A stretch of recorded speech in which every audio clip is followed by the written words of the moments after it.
Hello, welcome to another segment of Your Right to Know, Our Pleasure to Tell. I am Malika Moffat. In the last few conversations, we've been speaking with ministers and senators under the United Progressive Party government. We've been highlighting the achievements from 2004 to 2014. I trust that you've been well educated over the past few evenings. Throughout our conversation, we encourage you to pay keen attention and feel proud of every single achievement. So stay tuned to this session of Your Right to Know, Our Pleasure to Tell. In today's interview, sitting with us is the Minister of Agriculture, Housing, Land and the Environment, Honorable Hilson Baptiste. How are you doing? Not bad at all. Thank you so much for an interview today. My pleasure being here. Is it okay if I comment on your dressing? Yes. Look very sharp. Thank you very much. So, Minister Baptiste, let's talk a little bit about your service, your political service in the past 20 to 30 years, and then we can get into our interview. All right. It was started about 30 years ago. I started campaigning. Mm-hmm. And I was successful in 1994. And been successful ever since. Nice. In 2004, we won the government. Yes. And I was placed in the Ministry of Tourism to work as a junior minister, second to Minister Harold Lovell. Okay. And after 1 year, we transformed tourism and see the cruise tourism move from 400,000 to close to 700,000 cruise passengers in one short year. Yes. We have seen tourism change from a focus of confusion to a focus of where we end up with a tourism policy document that guide tourism in Antigua and Barbuda. In 2005, the PM gave me my own ministry. My task was to rebuild social transformation ministry. Okay. We put all of the social programs together into under one ministry, and my job was to go there and work. And I think I've never worked so hard in my life for those 4 years. Mm-hmm. Because poverty and hunger is my enemy. Yeah. I came out of it. And so I felt a passion to make sure we end that in Antigua and Barbuda. And so in 2006, we started our poverty assessment strategy and poverty assessment study to know exactly what part of Antigua poverty was, so we can tackle it head on. And shortly after, we launched our school meals program based on our poverty assessment report and our implementation strategy. Yes.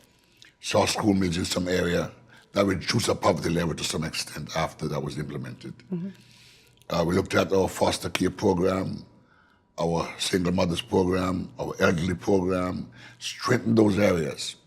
We saw poverty coming down. Yes. And then the PDVCAP program came into being, where we were able to look at, right now, there's about 6,000 persons right now on that program, getting a few $100s a month to buy groceries and $100 for utility subsidy. Yes. So we're seeing poverty reduce from some 18% down to 12%. Yes. Because of the government's input and hard work and focus. I've learned that before you begin to work on anything, and you have to first do an assessment as to where you are before you determine where you want to go. Otherwise, you're going to have confusion. Yeah. And that's always my forte. I took it with me, and in 2009, the PM asked me to go into agriculture, where I am now. Okay. How have you been enjoying it? Not just the 2009 to present, but in the past 30 years, serving people. The word minister means servant. Yes. Whether you're a minister of religion or minister of government. I take that very seriously. Yes. My motto is that I pray every morning and ask God to help me to serve others, that I may indeed serve Him one day. Yes. And continue to serve Him. And that's my motto. I mean that. I believe in that. And so my job is to see people every day, help them as much as I can, and to make their life as easy, as comfortable as possible. That's my life. I like that. Let's talk a little bit about being the Minister of Agriculture from 2009 to present. We can talk a little bit about your experience. Yes, the Ministry of Agriculture it's always a challenge. It's one of the largest ministry in Antigua and Barbuda. Agriculture, lands, housing, environment. Environment, yes. And we have 9 or 10 different boards. Okay. We have 3 or 4 statutory bodies under the ministry. And we have about 5 or 6 government stations, different stations, experimental stations. Yes. The chemistry lab up at Dunbar's, cotton station, plant protection, livestock division, several divisions we have to manage. And so I manage all of these divisions through reporting, and our heads of department meeting once a week. Yes. Now we do it once a month now, so as to keep me abreast as to what's going on. I'm a hands-on type of minister. I want to know what's happening, Yes. so I want information. And one good thing, I read every report. Nice. Every single report. Every report, I read them because You're I want to testing know. me now, you know. Every single Every report, I read them. Because you must know, you know, you must I know have in to know. every ministry. I have to know what's going on. Yes. Every board has to report. Every heads of department have to report. The PS have to report. Yes. I want to know what's going on in every department. And, you know, in that structure that you maintain with all the ministries or all the various sub-ministries that you're responsible for, what leadership skill or style do you use to make sure that this is the most important ministry, this is your portfolio, it's very big, how do you manage it? First of all, my mandate for agriculture is very simple. It's to ensure that good, wholesome, nutritious food is available Yes. for our people's consumption at all times at the best price. Yes. Now, to achieve that objective, everybody have got to come on board, including every staff, every technician must come on board. And once that is our focus, everything will come together. Yeah, I like that. What about, you know, in a sense of keeping everybody together? You mentioned 9 and then you said 10 statutory bodies. It's a lot of individuals. What do you use to keep I your wake people up in the morning sometime and call 10 people and say, meet me for lunch. If we have a Relationship, problem, if you don't like me because of some yes, reason, I yes. take you for lunch. Yes. So you get to know me a little bit better. Okay. Because some people think that I'm a bit rough sometimes. I don't think I'm rough. I think I did martial art for 28 years. I've had to all my life defend myself as the loner out there. Never had no one to help me, so I had to fight for myself. To be anything I want to be in life, it means a struggle. And so maybe that is one of the things that come out when I speak to you in Yes. front. But I'm not a rough person. I love people too much for that. Anybody with 98 godchildren can't be a crazy man. 98 godchildren. 98 godchildren I have. How many names you remember? All of them. I don't, when I see them, I remember their names. Yes, I have a yes. book. Okay. I have about 20 now in universities around the world. Wow. My godchildren. Yes. In Midwestern, in Morocco, in Cuba, in China, all over the world studying. My godchildren. Passion for people. Yes, I love people. Passion for people. Let's get a little bit more into our interview for today. Let's talk about some of the strategies that you've utilized and implemented in agriculture, land, housing, and the environment. First of all, we realize that money, funds sometimes is not as forthcoming as we would like it. And so a lot of programs you want to do, you can't do it because the funds are not there. Sure. And we just came through a very tough economic situation. We were very lucky. We raised our own funds to some extent through the Environment Division, through ICA and CARDI and FAO and those people. We raised funds to help us to do what we have to do. When I went to the Ministry of Agriculture, we had one tractor. For the entire country, one tractor that was working. And in 1 year, we had 9, then 11. Yes. There are people who are paying to get their lands plowed for 3 and 4 years and couldn't get them plowed from government. Now we can go out and prepare all the lands we have to prepare now for the upcoming crop season. Yes. We have seen the production of food gone from 25% of our national needs to now between 55 and 60% we're producing. Yes. It's a massive achievement. Yes.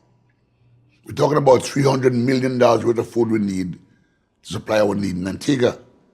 And it's 20 and 25 and 18% we were producing in 2008, 2007, and so on. Between 2009 and now, we're close to 50 to 55% of our total need. Wow. We have onions right now that we can't sell, and sweet potato and pumpkin and butternut and tomatoes. Advanced. We lost 1 million pounds of food every year because of lack of post-harvest technology, proper refrigeration, cold storage, Yes. proper packaging, drying, and the rest of it. We were working on those things to make sure we correct that. Yes. And so we see the next 2 or 3 years, Antigua is producing all we need. We have a wonderful backyard garden program. Yes. I know that. And that has grown now. We have thousands of people specialized in their backyard garden. That when the large farmers are short in production, let's say in tomatoes, we don't feel it because the backyard garden is producing so much. And when you have 3,000 backyard farmers, gardeners, when they produce, everybody produces 10 pounds or 20, 30 pounds of tomatoes. It's a lot of tomatoes. True. When you put that all together. So we've seen a progress, success story in agriculture in Antigua and Barbuda for the first time in 38 years. 38 In years. 38 years is the first time we've achieved as much as we've achieved in 38 years. 28 years under the former government, agriculture was dead, unimportant. And from the time we took office in 2004, the work began. My good friend, late Charles Samuel and Joe Messiah, as Minister of Agriculture, did a wonderful job in beginning to correct all the mistakes and getting things going. I went in there and the foundation was laid, and I went running. Yes. To make sure that we produce what we eat. But even to talk more about agriculture, it was actually in the news that 3 individuals were sent to Guyana to expand, and you should talk more about Yeah, we that. went to Guyana for the Caribbean Week of Agriculture. That was in November of last year. And by January, we had 3 students, 2 from Princess Margaret School and 1 from Pierce Secondary. Yes.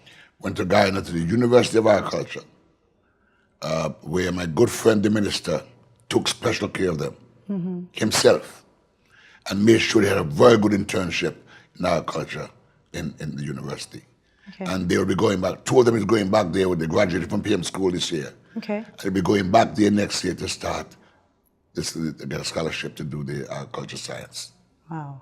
So things are happening. We had 3 also of our staff from the ministry who did agronomist in Cuba, who went to Barbados to study about rain and water and all the rest of it, water management, study rainfall, climate change and global warming, how it affects the change. So we can better inform the farmers to do climate adaptation program or strategies to cope with the change in climate. So they're doing that. We have 3 students in Tuskegee University in the States Okay. doing, they went to Cuba and did veterinary medicine. And I didn't want my students from Cuba to come back as vets and walk the streets without knowing where they're going. They're now studying there to come back to be good, qualified vets so they can go to work. You know, Honorable Baptiste, I must commend the passion, because I remember we spoke about the 98 godchildren and you remember their names, and reading every single report. But just from our conversation, I sense that, you know, you are very assertive. You are satisfied thus far with the work that you've been doing in these ministries. What are some of the challenges that you've been experiencing? Agriculture is a challenge because getting people to work together is always a challenge. I'll give you one example. I went to a conference and I made a presentation and explained the world climate change situation where wheat and beans are producing less because of climate change. Yes. And if this happens, the cost of feed for animals will go up 2-3 folds. So the cost of production is going to be higher. And the best thing to do is to begin to order feed for animals collectively. Okay. All of the farmers come together. Somebody manage that and order 1 boatload of feed for everybody. Well, the Minister of Barbados and St. Kitts and Dominica understood that. They went back to their country. And they were able to bring the farmers together, all the chicken and pigs and animal feed and so on. And they import, when the boat goes to Dominica, they would feed only for Dominica. Okay. It reduced the cost of the feed by 25%. And reduced the cost of the shipping by 20%. Because they're buying together. Yes. And collectively we're stronger. I was trying to prove that. Yes. We have not been able to do that in Antigua yet. Yes. Because somebody's pocket is going to be hurt, so it's a problem. But our poultry farmers are producing well. They're getting their feed nonetheless, and they're producing. I want to compliment them for what they're doing, both meat, bird, and the egg layers. We're self-sufficient with eggs we need. We're urging now the private business to please consult our egg producers or the ministry before you begin to import eggs. Okay. If you import eggs without proper license, they're going to go to cook's dump because we are self-sufficient with egg production. Yes. And I'm very serious with this. If you go visit these farms and see what farmers are doing and how they work hard, ministry and the government must compliment them by making sure we protect the market space for them. True. Once we produce it, we should not be able to import it. True. Because we have to give our farmers a chance to survive and live. I want to commend the farmers who work very hard. Despite the drought we just had, they produced so much food during that drought period. They clean their own ponds and dams themselves. They run their own systems together, drip irrigation systems. I want to compliment them. And I want to take all of the cameras in Antigua to show off the farms in this country. Yeah. Good Friday, I spent the day on farms in the Bethesda area. Yeah. It's amazing what these farmers are able to do and achieve. Young, bright farmers. Yes. We have one lady over by Barnes Hill who's a chartered accountant, who's now a herbs and spice queen in Antigua and Barbuda. Okay, what's her name? Miss Cornelius, Miss Cornelius. who's doing herbs and spice. When you go to a farm, you don't want to leave. It's so pretty. Yes, yes. Cilantro, basil, those expensive Passion vegetables. too. Yes, And the kind of passion she has for what she does. I want to compliment all of them. yes. We have Purcell. Purcell, of course, they in all kind of business, a family. This young man grew up in agriculture with his father. He farmed 90 acres of land. You go and see what he's doing. We have a young man from Pierce named Boko. Boko is our best onion producers in the Caribbean. Okay. Boko will produce 1 million pounds of onion a year, easy, with a blink in an eye. These guys have green thumb, and they love what they do. Yeah. So the government must find ways to protect them. Last year we lost over 1 million pounds of onion because the rain came down just while the onion was on the ground. Okay. And most of them rotten. This year we're lucky. The dry period helped us to save so much onions. Yes. Let's talk a little bit about the fisheries division and some of the projects that you have going on. Okay, one of the key thing about fisheries is doing very well. Okay. I want to compliment the Miss lady down there, the staff, for what they're doing, the chief land fisheries officer, and all the staff down there. They're doing very well. We have, as you know, 5 fishing complexes around Antigua and Barbuda. The last one that I built was in Barbuda. We did one for $30 million Okay. through the Japanese grant. And I was there last week. They're doing very well. Okay. Fisheries, and then we have the fisheries at the market. We have Erlings and we have Para. 5 different, so we have facilities for fisher folk to use and go out and catch fish. We're still importing a lot of fish. Okay. And we should not be doing that. However, the Mill Reef Club brought some 65 fisheries people that came in and go down, we call them, in the sea and test the ocean and so Okay. on. Marine biologists. Yes. And they did the entire Caribbean, including Antigua.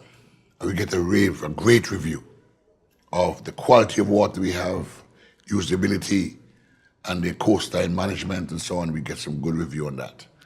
It's just that we have gotten to begin to maintain. Yeah. It showed us where we were weak, where we were strong, and how we can sustain and maintain our coastal area.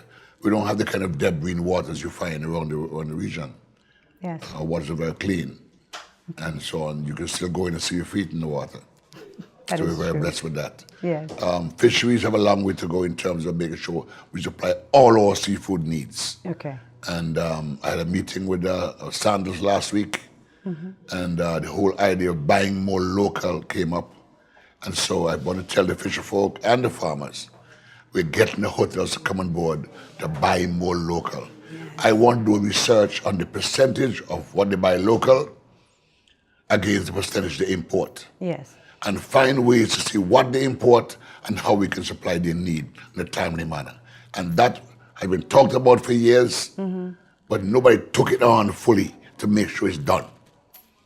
I want to make sure that all the fish they need come from Antigua, Yes. all the lobster, all the conch come from Antigua, all the vegetables. Because as a chef, if you grow one vegetable and you don't have it, or you need one vegetable to cook and you don't have it, you can substitute it. It's true. And so if there's no carrots, use butternut. You use the butternut, use some pumpkin Yes. or some squash. So you can work with what is there is available once we're able to work together. And so this year we're going to employ 2 persons, and their job is to link the farmers with the hotels Okay. to make sure we know what their needs are before the season starts. So the farmers can produce that for them in a timely manner to make sure they get what they need. The linking, we talk about linking tourism and agriculture. It don't happen by itself. Yes. Somebody has to take the charge and be responsible to make sure the link is created and is sustainable. You know, I sense your passion, and I think that our Honorable Prime Minister of Antigua and Barbuda made the best decision. Thank you very much. Thank you. Just sitting and listening to you, I remember, reading about some work that you've done with Hurricane Omar, and I know that we're jumping ahead, but I want us to talk a little bit about that too, because again, the aim of this interview is for us to highlight the achievements of the United Progressive Party government. And, as a minister who've been nominated for numerous things, this is an opportunity for you to let Antigua and Barbuda know. It's their right to know some of the things that you've done. Hurricane Omar came, and I was home lying, of course, with all the rain coming. And I got a call from Boland saying that West Palm Beach is underwater. I remember coming out the house, my wife saying, you can't go, you can't make it. Had a pathfinder, said a prayer, and I get in that pathfinder and head south, alone. When I got to Jennings, by Big Creek, and Small Creek, after Big Creek, by Hall Place there, the ballot was underwater. I went through it. When I got to Jennings, I didn't believe I could have got through the water at Jennings Gut. Because the truck was in front of me, stalled. And I went through the water. I got through. At one time, the water was lifting up the truck, the pathfinder.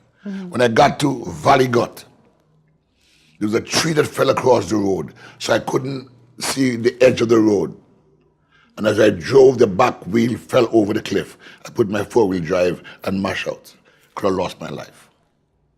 I got to West Palm Beach. And I saw a young man called Earl, took a refrigerator and put his woman or somebody in that refrigerator and swim and push it out of the area, save a life. When the water receded a bit, I called the Prime Minister, the time Mr. Daniel was at Public Works. I said to him, they have to come, I can't deal with this. And I figured there was 2 feet or 3 feet of mud in everybody's house. They couldn't live in that house. Everything was destroyed. I remember calling the school bus system to come down with 3 or 4 school buses to move people out, but I didn't know where I was going to put them. I called Jolly Beach. I said to the manager, I want some rooms. He said, for what? I said, all my people flood out, the place to stay, they can't live in the house, I want some rooms.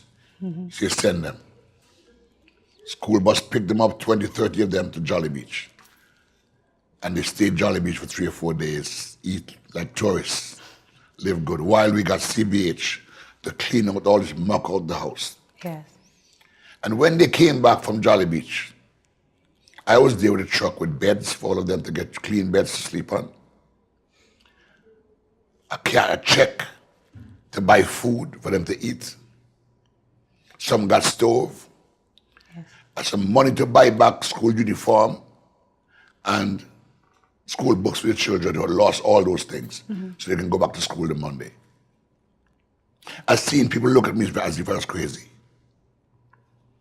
And we were able to do it not only in West Palm Beach area, but in Potters, parts of Grace Farm, anywhere flood affect people during Oma. Yeah. They got the assistance. The cabinet approved $2 million to me to undergo this program. Yes. And I want to thank the business people who sometimes didn't believe me, but they gave us credit anyhow to get the process move fast until the Treasury approved the funding. Yes. But it was a success story. Yes. I remember a baby was born during that same time. Okay. He's now my godson. He's number 97. You have to be my godson, the mother said, because I saved their life. And that's one of the success story I feel that I want to highlight. That's the humanistic part of my life. Yes. Because the next thing was to carry them to my house. Yes. And put them in there because they had nowhere to go. And we did that. And that was a success as far as I'm concerned. In that constituency, I love the people out there and they love me. Because I don't fool them. I don't make empty promises. Yes. And so from all the churches that I've worked with over the years, because I believe church will mold the community. So I work with the churches very well. I work with the schools and the sports clubs. I see reward of my effort. I've seen a whole question of a community change over a generation. Bolans and Erlings had people drunk on the street every day. Don't happen no more because of education. Yes. Because we moved the level of education where it was on the dread days of the former government to where it is now. We've gotten a lot of young people to go off to study. And when a young man comes back from university, his whole family structure changes. Yes. The outlook changes. His mindset changes. The mindset changes. Yes. His siblings look up to him as a role model. They no longer waste time. They study longer. Yes. The aunts and uncles who were drunk on the road don't drunk no more. Yes. They're very apologetic because they want to live up to the standard that one person has set for them. I've seen that happen throughout Erlins. I've seen a lot of young people coming back now with their degrees. And the face of the community is changing. And I'm glad and thank God I'm alive to see that. I remember the next great thing I remember doing is the former government built Erlin's clinic, Johnson Point Clinic. And they refused to open it because they said it's going to give me mileage. I was in opposition then. And the reason for not opening it is that I have no money to buy furnishings for it. I went to the States and begged a friend of mine for furniture for that clinic. I got a doctor to give me a list of what they wanted. And I went from New York to California and went to a warehouse. It's a car that drove me in the warehouse, so big it is. And I begged a dialysis machine because we had 6 persons round us at the time who was going for dialysis and had to wait sometimes for hours. So I wanted to put my own dialysis machine in there. Yes. I got about 6 heart monitor machines because it was to be a polyclinic. I got beds for the rooms that they had for beds. All of the small patties and other things you needed. Tables for doctors and to inspect people and so on. Chairs, and the chairs for waiting room. Yes. I got a laser eye inspection machine. I remember that because I begged the man for it. He said I was crazy. But he gave me anyway. Yes. and I begged a dental chair. And really equipped the clinic in Johnson's Point. Somebody went there and took out all they want out of all the things. Because I handed it over to them. Yes. Now, when we're ready now to do a dental program around there, there's no dental chair. Now we have an eye program in Johnson Point Clinic, there's no eye chair. At least the machine has to bring in their own. Yes. You know, so I'm hurt about things like that, but I'm glad I was able to do it to get the clinic open. There's a pharmacy there now. It wasn't easy, but we got a pharmacy there now. People have to leave from Old Road to come to St. John to go to medical benefit. They can stop in Johnson's Point and get the medication. There's a lot of improvement Yes. in that area since I've been there. We've seen the schools fenced, both Erlins and Bowlands. We've seen 4 computer labs in that constituency. I don't know how many constituencies can boast 4 computer centers. Yes. But Erlins Primary School was the first primary school in Antigua to get computers. Long before the IT center was put together. Yes. We put up one in Erlins. Went and got those computers, bring them in, and have the, paid to have them installed. I think it was Curtin Bluff or Mr. Martin at APU, paid for the air conditioning for the room. All that was done to get it going.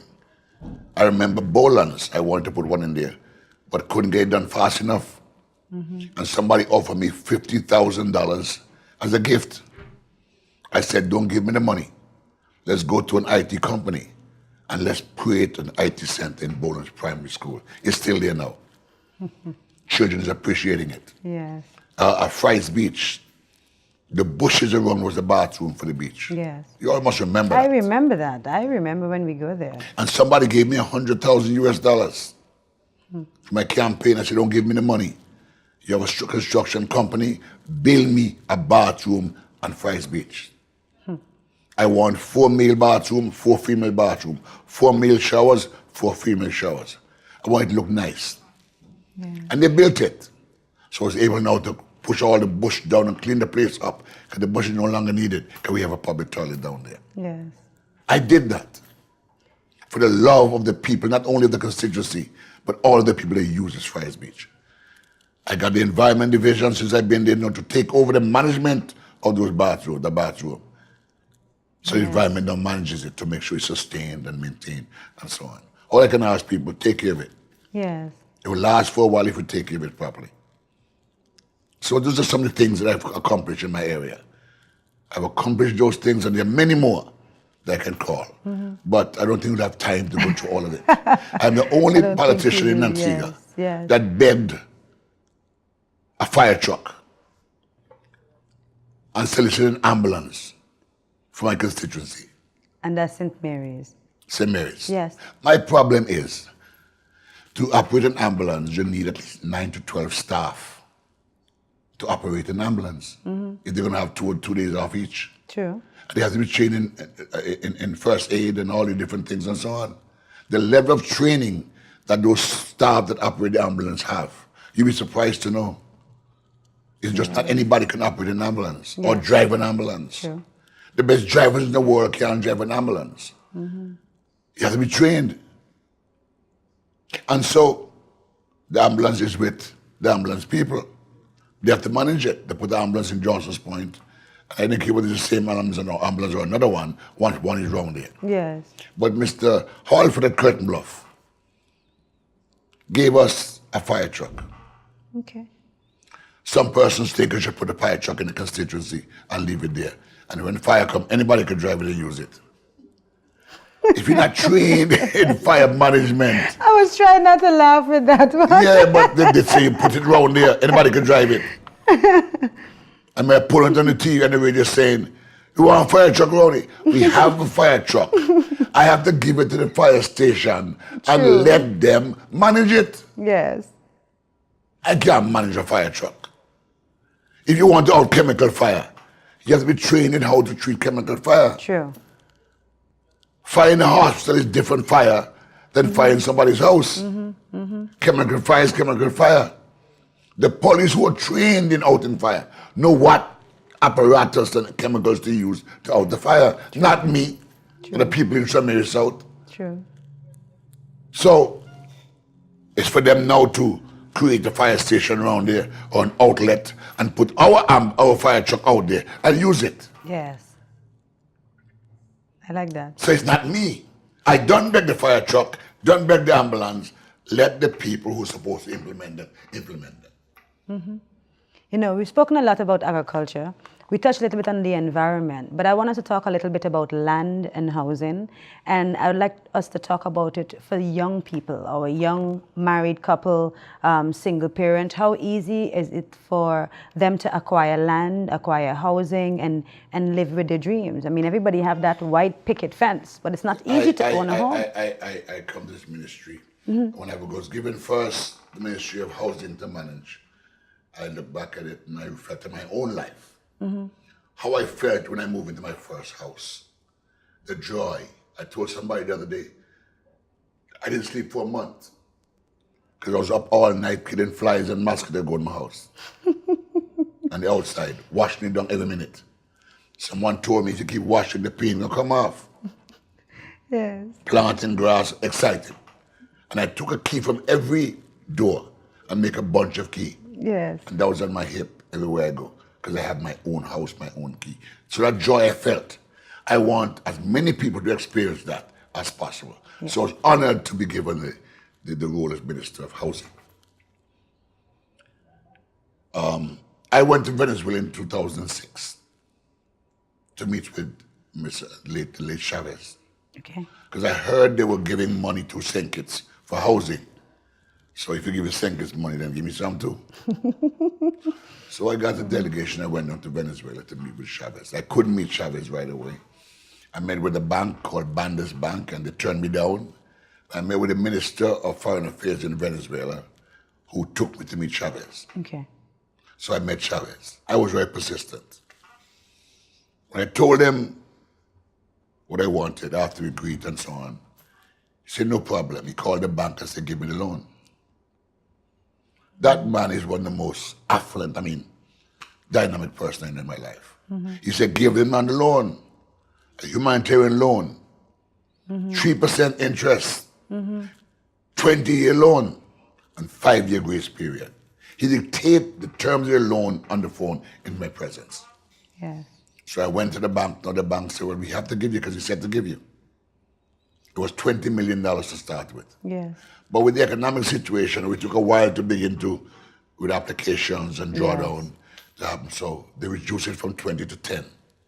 We started building North Zone. And I would like as many people as possible to go to North Zone. We have done some magic up there.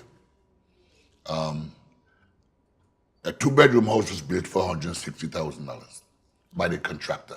2 bedrooms, $160,000. It was built for that.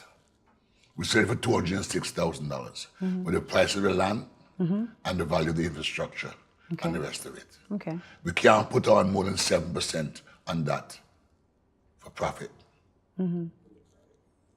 Understand? So we can't put on more than that. 7% is what the contract says. So the loan was designed for humanitarian loan for civil servants. Otherwise couldn't get a loan to build their homes. And some are retiring and couldn't get their homes. And successive government were promising them the world by delivering. So I wanted to make a difference. Yes. I wanted to build a house for civil servants so they can leave government service in their own home. Yes. And so we got 88 acres land to build this. A central sewage system, all concrete road, and the Curson say going to flood out. Other areas didn't take a flood out long before that because they're properly designed. It's a gated community. People are happy. The children feel safe in that area. And so far, nearly 40, 50 of those houses completed. The first phase is 72 houses. We're going to build about 200 houses in that 88 acres. It's not a housing project. It's a residential community. Okay. We have 9 acres in the front that we're going to use for public, like a barber shop, hairdresser, a little store, a little cafe, something in front. And we wanted the property owners to manage that. Okay. Property Owners Association must manage their own community. So we'll get to that. Then we have Follies. I brought in the Colombians in here to build Follies. They built Follies, they run out of money, the whole economic situation hit them, they too had to run, they couldn't build no more. So we took over the houses, we sell them to pay them what we owe them for what the work they did. And we decided since we have more time, we'll begin to do a rent-to-own concept. Okay. And we wanted poor people to get these houses. Now I want this, what's instructive here? is that somebody come to me and want to buy 5 of those houses one time. One man. To rent to the very people that we build them for. I said no. So when they really saying we can't sell the house, aside for them. If we were selling those houses like that, they all would have been gone. True. Somebody want to buy 6, somebody want to buy 10.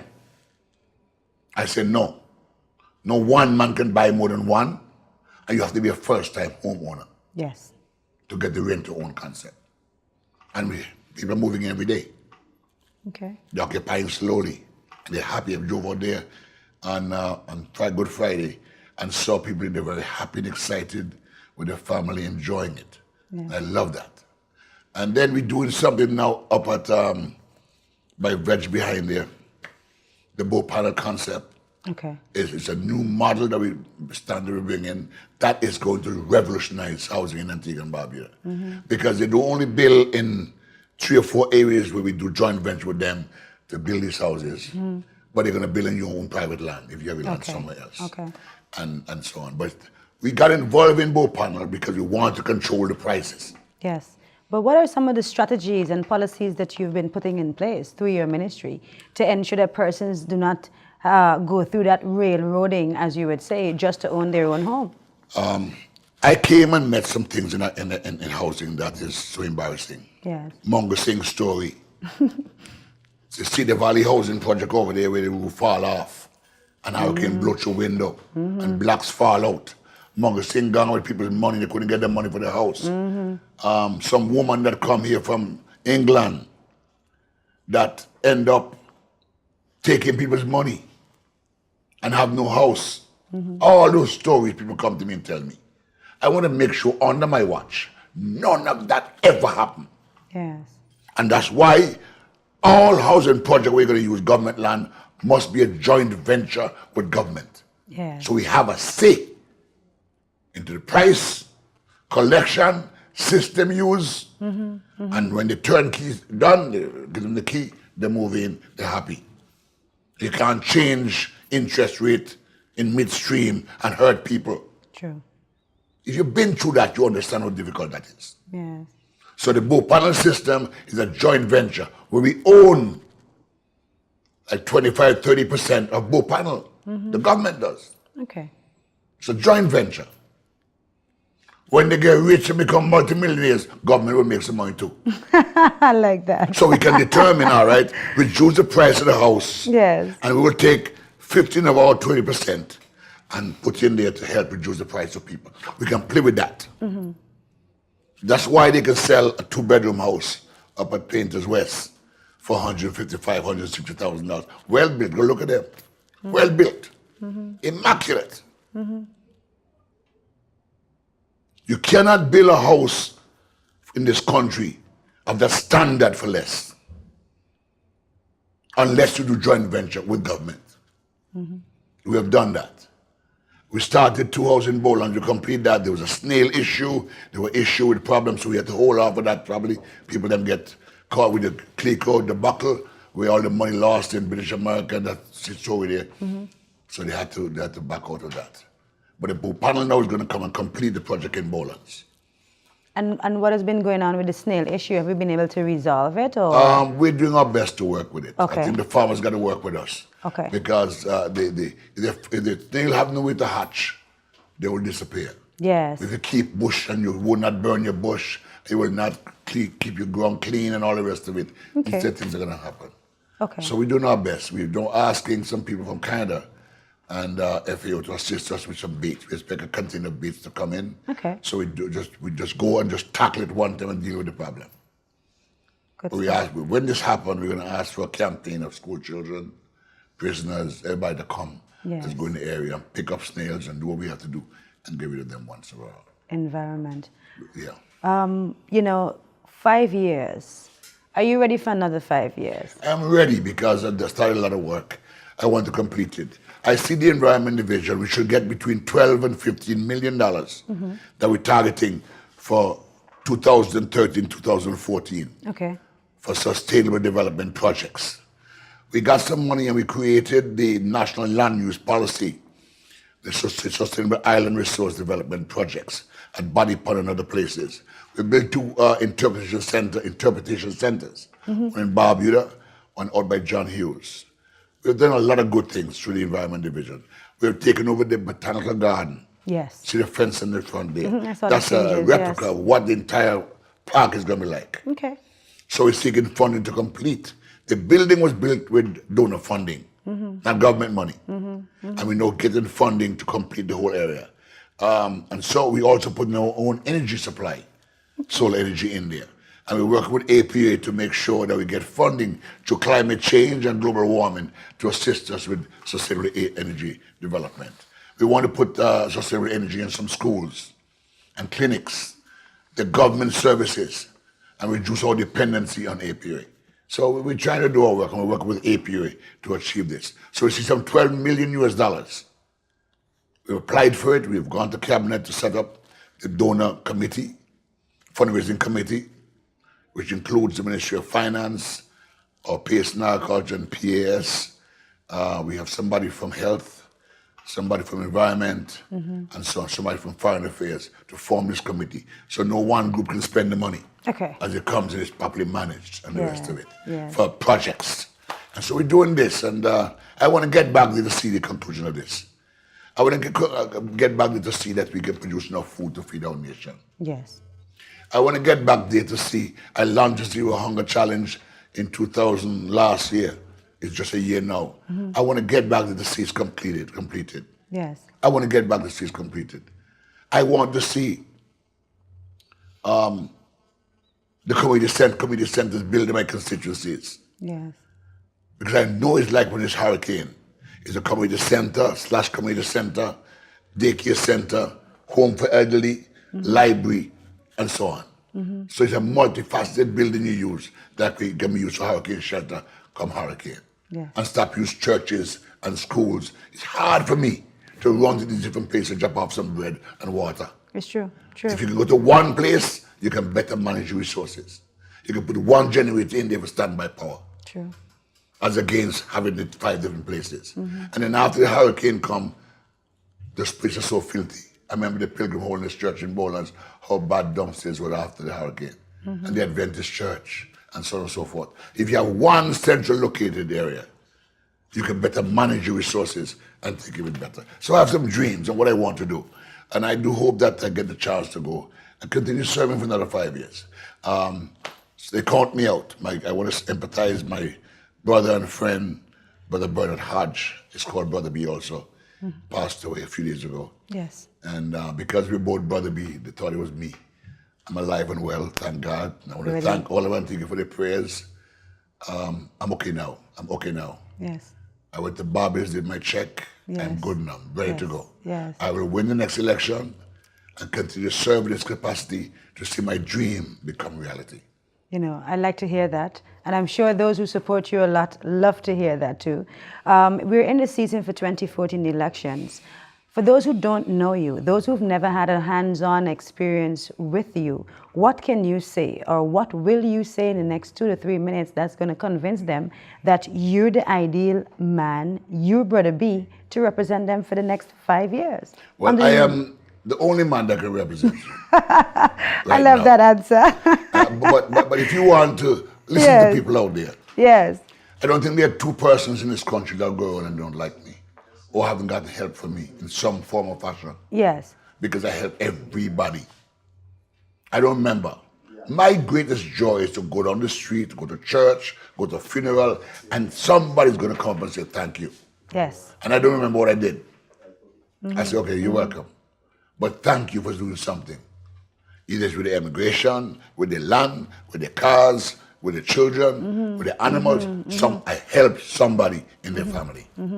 I'm one of the few candidates I believe that could run in any constituency in Antigua and do very well. Yes. Because I help all of Antigua and Barbuda. My life has been just that, helping people. And so St. Mary South is better off because I'm there. Yes. I like that answer. St. Mary South is better off if I'm there. You can say it a 3rd time, because you're going for a St. Mary 3rd term, right? is better off if I am there. Oh because my you can goodness. trust me, depend on me, and I don't lie, not con nobody. Yes. Very much important, because like the theme for the United Progressive Party, leadership matters. Yes. And very much it does, because your portfolio of agriculture, land, housing, and the environment, it is a multifaceted. It's super for you to manage. Very demanding. Very demanding. And two, you must have that personality, that one key skill of people skills. And if you can go out there and beg $2 million and $5 million to come back to help poor people, then you're doing a good job. I think you are. And in 2010 and 2011, I was dubbed the Minister of Agriculture for the region. Wow. For the work I've done with the Jack Dwayne Initiative, creating my policy positions, Yes. and all the rest of it. Yes. And 3 times since 2004, I was dubbed Best Performing Minister in Antigua and Barbuda. Very I commendable. must have been doing something good. Very commendable.